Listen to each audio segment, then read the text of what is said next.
Welcome to From the Desk, an official podcast of Bethel Community Church. My name is Solomon Wachpow, and this is Leonard Tavernelli.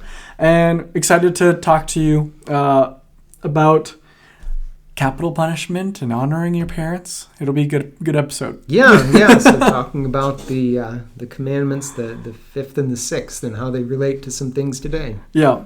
So you preached this last Sunday on the fifth, sixth commandment to honor our parents, to not murder. And just to throw a softball out there,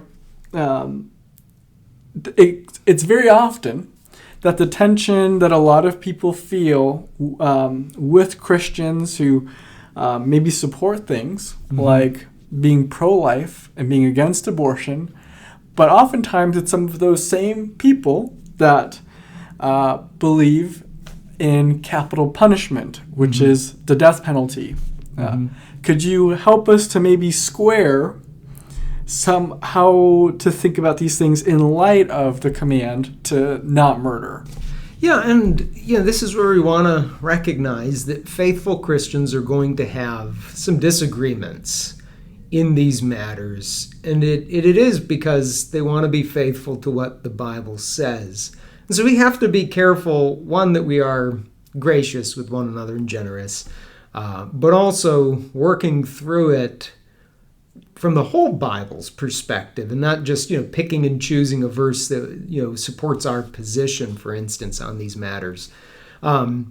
It's not easy. Just this morning, I received from Christianity Today an interview with Elizabeth Brunig.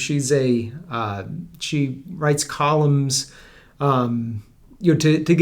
She's Roman Catholic, give a biblical perspective on some things happening in the culture, and she has witnessed executions, and so she's writing about that. She's having an interview with Christianity Today, and the person for Christianity Today asks Elizabeth, and I think this is helpful for us as we think through it. She says, as we think more generally about capital punishment, Christians are divided.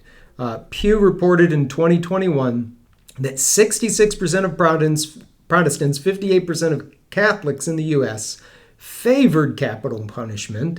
In an article in 2023, Christianity Today recorded a source who mentioned there's an appetite for that form of punishment. I think that's, I hope not too many Christians have an appetite for any sort of punishment like that. We do. Why do you think that is, especially for those who are told to love their neighbor and pray for their enemies? And Elizabeth goes on to answer, I understand Christians who support capital punishment. She doesn't go along with the appetite. And I don't think they're bad Christians. Executions have been carried out for centuries by Christian people in Christian nations. The Bible, especially the Old Testament, commands people to purge the evil from among you. And that's the language that's in there. It quite readily prescribes execution for certain crimes. But in the New Testament, in my opinion, and that's important, Jesus takes a Jesus takes a different approach to sin and to wrongdoing. I think that's beautiful. I think that's what makes Christianity unique. So for me, execution comes across as extremely wrong, and extremely wrong for Christian reasons. That's a case I have to make. I think what we see here, for one, is a failure to see that this doesn't just go back to the Old Covenant, the Mosaic Covenant, where it's calling Israel to purge evil from your midst.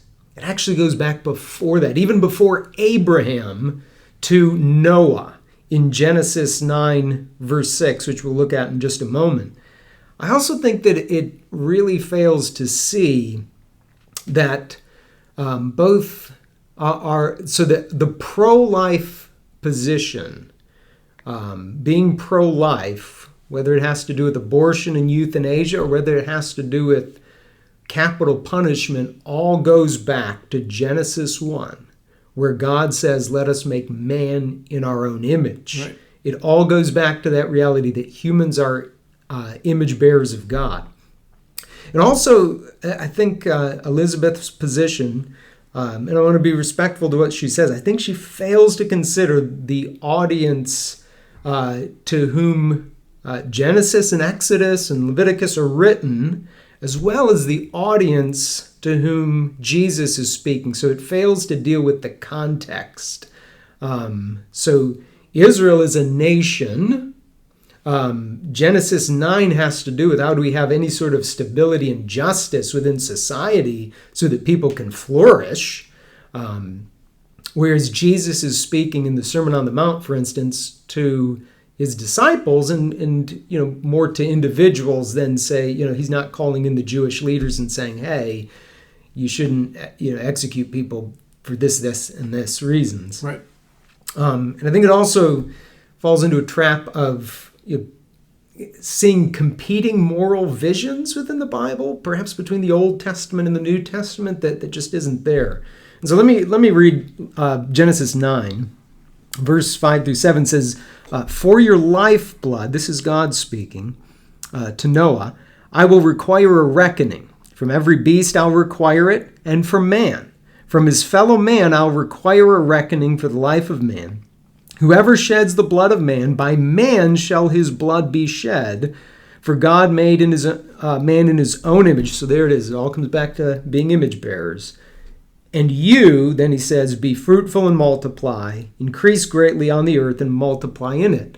Going back to Genesis 1.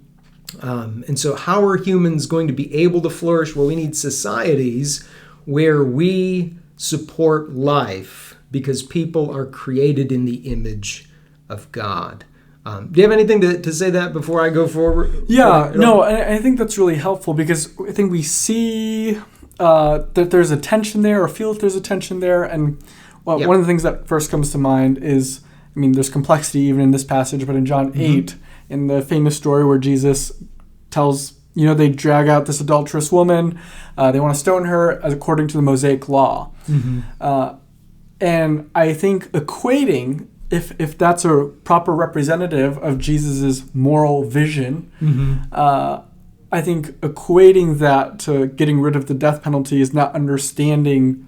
It's not understanding the Mosaic law. It's not understanding the covenants. It's not where purging the evil from amongst them was a way for the nation of Israel to stand out amongst the pagan nations that didn't believe. And so, and for them to be holy as a nation. But now Jesus, we would understand, fulfills those things. But what we see in Genesis 9 precedes the Mosaic covenant. And so I think is helpful in kind of starting to frame, well, how come we can't just do what Jesus said? Like, how could we condemn someone? Especially, this is an important issue to think through, especially in light of, Charlie Kirk was just assassinated. People are openly and publicly, Christians are openly talking about the death penalty for someone like this. And it's easy then for Christians to come and to say, and try to apply what they perceive is the moral vision of Jesus Christ in the New Testament, to say, well, Christians shouldn't believe in the death penalty.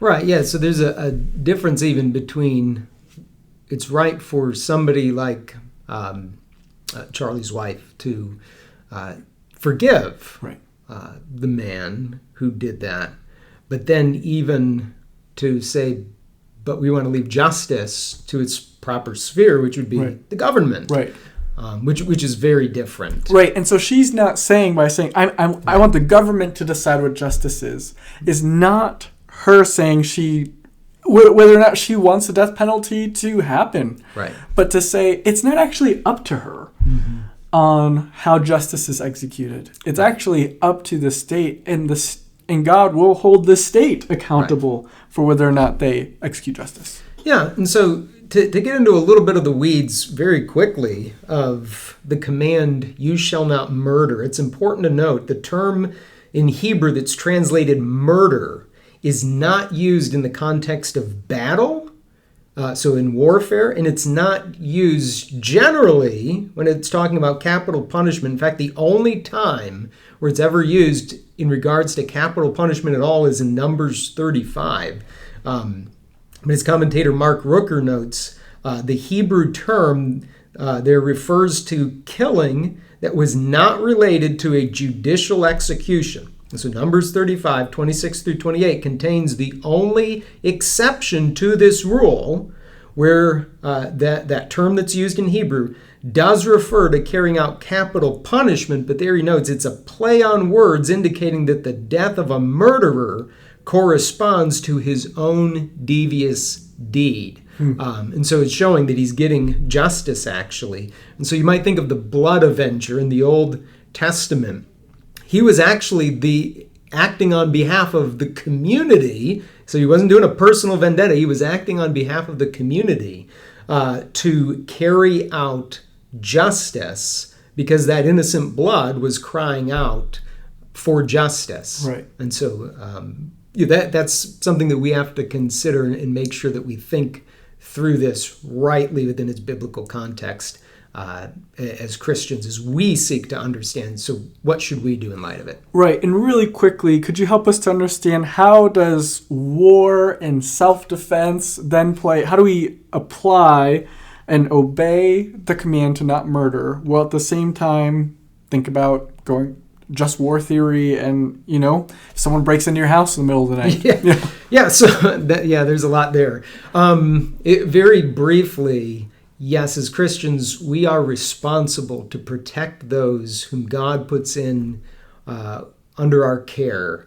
And so that would include war at times. So war should be about protecting people and not letting aggressors and oppressors just go off and wholesale kill people. That's not right. That's not responsible. And so that's one way that we have to think about that. Yeah. There's a lot more to get into that, Yes. and if you have questions, we'd be more than happy to talk with you. Really, then briefly to the command to honor mother and father. Something that I think would be helpful to flesh out is how parents then are a kind of representative of God to their children as we seek to understand this command. Yeah, so as I mentioned in the message, we're to honor parents, and by learning to honor parents, we learn to honor other authorities, we learn to honor God's authority. God works through parents to provide for, to protect, to teach their children, even to bring children into the world. The way that God designed for it to happen really wasn't in a test tube. It was through parents. Right. And so that's where we have to say parents then act on behalf of God. And in that way are his representatives to their children. And so for children, they need to then honor their father and mother. Right. And in doing so, they learn to honor God. And so as parents, it's important to teach your children to honor you as the authority, learning to honor other authorities. And you do so day in and day out, disciplining children, training them in the way they should go, things like that. Right. Yeah, and then even a unique word to fathers specifically is when God is, the way God self-identifies is by calling himself Father, which then he gives the privilege to humans to be able to have that title for themselves, so that as we all have fathers, we would know something of God in heaven who is our Father. So I think especially that's a word to dads. Your kids will know how God is Father in a sense by which you are a father to them. But let there be an encouragement as well to fathers. We're all going to fail at this. Yes. Thankfully, our kids get their ultimate picture of what God looks like as a father from the Bible. Right. And that goes out as well to people who had bad fathers, no fathers, bad parents overall. Ultimately, God shows us what it looks like to be the best parent, because he is the best father, a loving father. And so, we can't equate, but yes, parents do represent. It's high calling, yet at the same time within the framework of grace. Yes, very much so. So we sang this song "Shepherd" by City of Light this last Sunday. Could you walk us through how that song rightly fits in with the sermon this past week? Yeah, so God is our shepherd.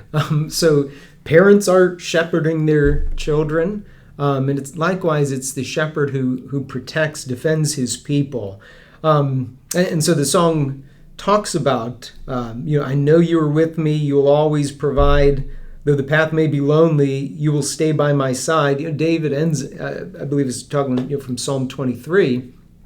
But David elsewhere talks about how, even if his parents should forget him, he's got God there with him. And that's what we have to remember. God is our faithful Father, both loving us, caring for us, and also the ultimate example of doing so. And we've got to remember, no matter what may happen in this life, God is our shepherd, cares for us, and is gracious to us. And so we ourselves then are to show that sort of grace and kindness and love toward others. Yeah, I think that's a good song for us to sing and reflect on together, especially in light of, the command to not murder is so timely in this season where so many horrific things are happening. Yes. And then we can be reminded God ultimately cares and shepherds us. Yes. And church, if you guys ever have questions, especially in light of some of these things, we do this podcast because there are things left on the desk from the sermon, but even here we're not able to discuss all of the different aspects and get into deeper issues. So if you have questions, please reach out to us. We look forward to seeing you this coming Sunday.